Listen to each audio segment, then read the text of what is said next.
Situation روم میں خوش آمدید ناظرین. الیکشن کے رزلٹس آ چکے ہیں کشمیر میں, جس طرح سے پریڈکٹ ہم نے کیا تھا اس پروگرام میں بھی, اور ہم دیکھتے ہیں روایتی طور پہ جو بھی پارٹی ہے سینٹر میں موجود ہوتی ہے وہی جو ہے وہ سویپ کر جاتی ہے. سویپ کر گئی ہے مسلم لیگ نون, اس پہ ظاہر لے دے ہوگی اور ہوتی رہے گی, مگر یہ بات جو ہے پہلے روز روشن کی طرح یہاں تھی. 26 سیٹیں اب تک وہ جیت چکے ہیں, اور پیپلز پارٹی کی 4 نشستیں ہیں, پی ٹی آئی 1 اور کچھ اے جے کے ایم سی جو ہے مسلم کانفرنس, اس نے بھی 4 سیٹیں جیتی ہیں. بہرحال آج یہ ہمارا بنیادی موضوع نہیں ہے. بنیادی موضوع یہ ہے کہ جناب پرائم منسٹر صاحب آخر کار چلے گئے اسلام آباد, اور کل ایک سیکیورٹی جو ہائی لیول باڈی ہے اس کی میٹنگ بھی چیئر کریں گے. مگر جو سوال اٹھے ہیں, اور خاص طور پر ہم یہ دیکھ رہے ہیں کہ ایک طرف میاں نواز شریف صاحب جا رہے ہیں وہاں اپنے بڑے عرصے کے بعد, اور دوسری طرف عمران خان نے ایک اناؤنس کر دی ہے کرپشن کے خلاف, بدعنوانی کے خلاف اپنی تحریک کا اعلان کر دیا, اور کوئی پارٹی ان کے ساتھ نہیں آئی. بہرحال ہم یہ تو کہہ سکتے ہیں کرپشن سے ہم سب تنگ ہیں, وہ ایٹ لیسٹ انہوں نے کچھ تو اس ضمن میں ایک پیش رفت کی ہے, اور اس پہ ہم کل باتیں کر رہے تھے کہ اس میں ناکامی ہوگی کامیابی ہوگی, یہ تو علیحدہ بات ہے, مگر کیا ہم سب کا دل اس میں دکھا نہیں ہے, اور کرپشن سے سب لوگ تنگ نہیں ہے؟ اس حوالے سے ہماری کیا ذمہ داری ہے, اس پہ بھی بات کریں گے. مگر کچھ اور ڈیولپمنٹس ہیں وہ بھی دیکھتے ہیں. اور آج آپ نے دیکھا ہوگا کہ سینٹ میں یہ پوچھا گیا اور بتایا گیا کہ جو پاک فوج ہے اس کے کون سے تجارتی ادارے ہیں, ان کے نمبرز بڑے انوسنٹلی سامنے آئے. کیا یہ بات محض ایک was there any method in this madness, اس پہ بھی بات کریں گے. اور ساتھ ساتھ ہم یہ دیکھ رہے ہیں, ایک خبر میں اور بھی آپ کے ساتھ ڈسکس کروں گا. آج پی ایم صاحب نے اعلان کیا ہے کہ پرائیویٹائز نہیں کیا جائے گا ڈسکوز کو اور جینکوز کو, ان کے شیئر بیچے جائیں گے. آج مجھے ایک سورس بتا رہے تھے کہ یہ شیئر بیچنے کا کیا معاملہ ہے, اور پھر ان کے ایسٹس کو کیا انڈر ویلیو کیا جا رہا ہے. یہ بہت سے ایشوز ہیں. ہم کہتے ہیں بھارت جو ہے اس سے ہمیں خطرہ ہے, کیا ہمیں اپنے آپ سے خطرہ ہے؟ ہم پہ کون قبضے کی کوششیں کر رہا ہے؟ ہمارا مستقبل کیا ہے؟ یہ کنفیوژن اور انسرٹنٹی جو تھی اور جو ہے, اس پہ آج پھر بات کریں گے. میرے پینلسٹ ہیں محترمہ شیلہ رضا صاحبہ پیپلز پارٹی, جناب شاہی سید صاحب ہیں, اور اس کے ساتھ میرے ساتھ موجود ہیں اسٹوڈیو میں جنرل ریٹائرڈ غلام مصطفیٰ. مگر اس سے پہلے کہ میں ان کی طرف جاؤں, ایک ویڈیو میں چاہوں گا اگر ہمارے پروڈیوسر صاحب دکھا پائیں ہمیں, جو کہ شاہی سید صاحب کی پارٹی کے جو ہیڈ ہیں جناب اسفندیار ولی, انہوں نے ایک بات کی ہے. اس سے بات کا آغاز کرتے ہیں. پہلے ہم یہ ویڈیو دیکھ لیں اگر ہم دیکھ پائیں. جی پلیز. بات میں بالکل واضح کر دوں, بھاڑ میں جائے پورا وطن, بھاڑ میں جائے یہ شہر, بھاڑ میں جائے یہ گاؤں. جو لوگ مرتے ہیں مرنے دو, نواز شریف کا استعفیٰ کسی کا باپ بھی نہیں دے سکتا. یہ بڑی سخت زبان ہے شاہی سید صاحب, اور میں آپ کی طرف آتا ہوں جو انہوں نے کہا میں تو ان چیزوں کو بھاڑ میں بھیجنے کا قائل نہیں ہوں. یہ کیا واٹ نیسیسیٹیٹڈ اٹ, اسے کیسے ایکسپلین کریں گے؟ کوئی ایسا استعفیٰ کوئی مانگنے کے حوالے سے تحریک بھی نہیں ہو رہی, یہ سخت الفاظ کیوں استعمال کرنے پڑے جناب اسفندیار ولی صاحب کو؟ جناب شاہی سید صاحب.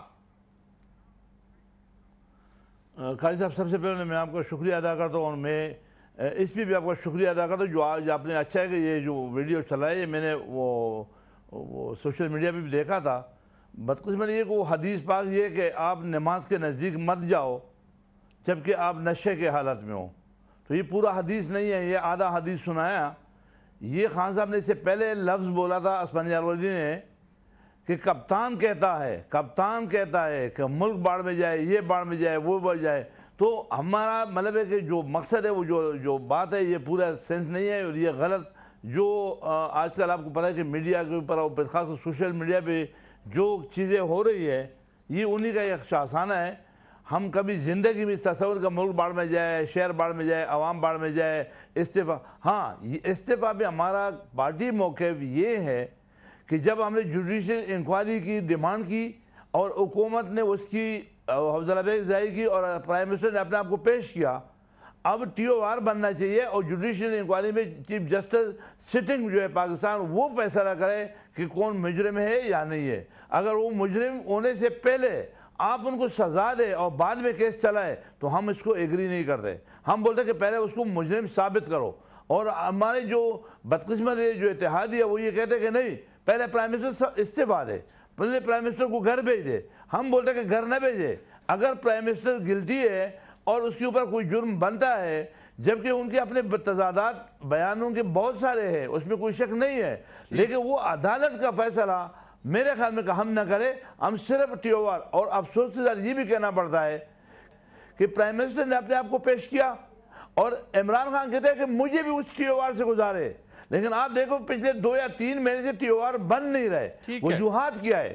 اس کی اچھا، کس کی بالکل وجہ؟ clear شاہی سید صاحب، وجہ یہ شاہی ہے سید صاحب کس کی وجہ سے نہیں بن رہے؟ آپ دیکھ رہے ہیں، رپورٹ دیکھ رہے ہیں، جو اعتزاز احسن صاحب کا ویو ہے وہ بھی دیکھ رہے ہیں، جو سعد رفیق صاحب فرماتے ہیں وہ بھی دیکھ رہے ہیں. آپ کس کو بنانا چاہتی ہے؟ گورنمنٹ کیا سیریسلی ٹی او آر پہ کام کرنا چاہتی ہے آپ کے خیال میں؟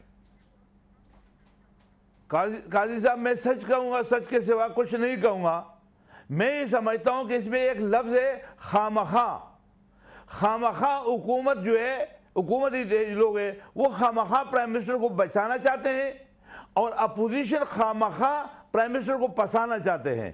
جبکہ پرائم منسٹر نے اپنے آپ کو پیش کیا، عمران خان نے بھی اپنے آپ کو پیش کیا. ٹی او آر کے لیے میں آپ سے مشورہ کرتا ہوں، آپ میں اپنی بات کہاں پیش کیا؟ اندر اگر یہ حضور کہاں پیش کیا؟ کہیں پیش نہیں کیا. وہ کہتے ہیں پہلے ادھر سے شروع کرو، یہ کہتے ہیں پہلے ادھر سے شروع کرو. یہ تو جوک ہو گیا. نہیں قاضی صاحب، پرائم منسٹر نے فلور پہ کہا تھا کہ بھائی پہلے میرے سے شروع کرو. عمران خان نے فلور پہ یہ بات کہی ہے کہ اس ٹی او آر سے مجھے بھی گزارو. اب مسئلہ کیا ہے؟ ٹی او آر کیوں نہیں بن رہا؟ اس لیے کہ ان کی دلوں میں کچھ ہے، زبان پہ کچھ ہے. آپ کی بات آ گئی، آپ کی بات آ گئی، کرنا چاہتے بات کو آگے بڑھاتے ہیں. اگر آج بھی ٹی او آر کی بات کریں تو آپ اور ہم بیٹھتے ہیں، اگر آپ اور ہم نے مل بیٹھ کر کے 2 گھنٹے میں ٹی او آر نہیں بنایا تو میں جلاؤ جتنا جرمانہ بولو میں دینے کو تیار ہوں. ٹی او آر بنانا کیا ہے؟ ملک کے مفاد میں بنانا ہے. جس نے غلط کام کیا وہ غلط ہے، اس میں زیادہ پریشان ہونے کی ضرورت کیا ہے؟ بالکل ٹھیک ہے، آپ کی بات آ گئی. شاہد سید صاحب، آپ کی جنرل صاحب آپ کی طرف آتا ہوں. ایک تو خاص طور پہ میں آؤں گا کہ اور بھی جتنے کرائسس ہم اس سارے چیز کو سمیٹنے کی کوشش کریں گے. خاص طور پہ یہ جو سندھ کا معاملہ ہے، اس میں آج آپ مجھے کچھ بتا بھی رہے تھے، میں چاہوں گا وہ خبر آپ کے حوالے سے ہی آئے. لیکن سوال میرا یہ ہے کہ لوگوں کی زبان پہ ایک سوال ہے کہ جو کراچی میں ایک تھوڑا سا امن ہوا، پیپلز پارٹی کی گورنمنٹ نے کہا، اس کا کریڈٹ بھی لیا اور لینا بھی چاہیے کیونکہ پیپلز پارٹی کی وہاں حکومت ہے اور سویلین اتھارٹی کے اندر ہی رینجرز آتی ہے. پھر ہماری فیڈرل گورنمنٹ نے بھی اس کا بار پرویز رشید صاحب نے کہا کہ جناب ہم نے کراچی کا امن کر لیا. اب سوال ایک لوگ پوچھ رہے ہیں کہ جنرل صاحب نے یہ کہا تھا کہ جناب ہم آخر تک جائیں گے اور لوگ بھی چاہتے ہیں وہ آخر تک جائیں. اگر یہ نہیں ہوتا اور جس طرح سے یہ سٹال ہو گیا ہے، آپ کیسے دیکھتے ہیں؟ اور اگر یہ پاناما جو ایشو ہے یہ اسی طرح رہتا ہے، درمیان میں لٹکتا رہتا ہے، تو یہاں کسی ادارے کی کیا کریڈیبلٹی رہ جائے گی؟ جناب جنرل غلام مصطفیٰ صاحب. دیکھیے، ایک تو میں یہ آپ کی وساطت سے یہ خبر ناظرین تک پہنچانا چاہتا ہوں کہ اسد کھرل صاحب جن کی گرفتاری کے لیے لاڑکانہ میں چھاپے مارے جا رہے تھے، ان کو آج رینجرز نے حیدرآباد سے گرفتار کر لیا، شاید آج سے تقریباً کو آدھا پونے گھنٹے پہلے. ٹھیک. اور اچھا یہ ظاہر کیا جا رہا ہے کہ اسد کھرل صاحب جو بھی ہیں، میں ان کو ذاتی طور پہ نہیں جانتا، یہ شاید جو چیف جسٹس سندھ کے بیٹے اغوا ہوئے تھے ویس شاہ صاحب، ان کے اغوا میں ان کو کسی طریقے سے ان کو شک کا اظہار کیا جا رہا ہے اور یہ انویسٹیگیشن شروع ہو گئی ہے. اور یہ عام طور پہ یہ تاثر یہ ہے کہ شاید ان سے کچھ سراغ مل سکے کہ کون لوگ تھے، کیا ہوا تھا اور کیسے سب کچھ ہوا تھا. ایک تو یہ بڑا ایشو ہے. ٹھیک. دوسرا، رینجرز کا میں سمجھتا ہوں کہ ہمارے سیاستدانوں کی جو بایوپیا ہے، چھوٹی سوچ نے ہمیں اس سٹیج پہ لا کے کھڑا کر دیا ہے کہ بارہا ہر دوسرے تیسرے مہینے کے بعد ہمیں اس جھگڑے سے گزرنا پڑتا ہے کہ رینجرز کو اختیارات دیں یا نہ دیں. ٹھیک. اب جو لیٹسٹ جو مسئلہ کھڑا ہوا ہے، چیف منسٹر صاحب کا شاید یہ بیان تھا، کہ ہو سکتا ہے میں غلط ہوں، کہ رینجرز کو صرف کراچی کا آپریشن تک کا کہا گیا ہے، کراچی سے باہر نہیں. سوچنے کی بات یہ ہے کہ مجرم پر تو ہماری کوئی قدغن نہیں ہے، وہ پاکستان کے اندر جہاں چاہیں گھوم سکتے ہیں، جب چاہیں پاکستان سے باہر بھی چلے جاتے ہیں، کئی دفعہ ان کو مدد بھی کر دی جاتی ہے اس سلسلے میں. تو رینجرز پہ یہ قدغن کیوں؟ کیونکہ اگر وہ کراچی کے کسی جرم میں ملوث ہیں اور کراچی سے باہر چلے گئے ہیں تو رینجرز کو اسی کے پکڑنے کی اجازت کیوں نہیں دی جا رہی؟ دوسرا جو میری شکایت اپنے سیاستدانوں سے وہ یہ ہے کہ ان سب کو یہ اندازہ ہے کہ کراچی کا مسئلہ اتنا سادہ نہیں ہے کہ وہ 3 مہینے میں حل ہو جائے گا یا اگلے 3 مہینے میں حل ہو جائے گا. تو انہوں نے ایک دفعہ بیٹھ کر یہ فیصلہ کیوں نہیں کر لیا کہ رینجرز کو، فوج کو اور باقی جو لا انفورسمنٹ ایجنسیز ہیں ان کو ہم انوالو کریں گے اور 2 سال یا 1.5 سال یا 3 سال جو بھی ایسا سمجھتے ہیں اس کے لیے ہم ایک پورے منصوبے کے تحت عمل شروع کر دیں گے. رینجرز اپنا کام کریں گے، پولیس کو بلڈ اپ کریں گے، ساتھ میں دوسری ایجنسیز کو بلڈ اپ کریں گے تاکہ by the time rangers successful ہوتے ہیں تو یہ دوسرے ادارے جو ہیں وہ ان کی جگہ لے لیں اور رینجرز کو عزت واپس بھیجا جا سکے. اب رینجرز کو پتہ نہیں کتنی دیر کے لیے انہیں رہنا ہے. اب ان کو یہ ٹیب تو ہے نہیں کہ آج آن کر دیں گے کل آف کر دیں گے. یہ ایک آپریشن کا ایک مومنٹم بنتا ہے، جب مومنٹم بنتا ہے اس قسم کی بات ہوتی ہے وہ مومنٹم بھی ٹوٹ جاتا ہے. ٹھیک ہے. جی میں شاہد رضا صاحب آپ کی طرف آتا ہوں. آپ نے پوری بات سنی اور ہم نے یہ دیکھا کہ کراچی میں بہرحال کرائم ریٹ بہت نیچے گیا اور جس کا آپ نے بھی برملا طور پر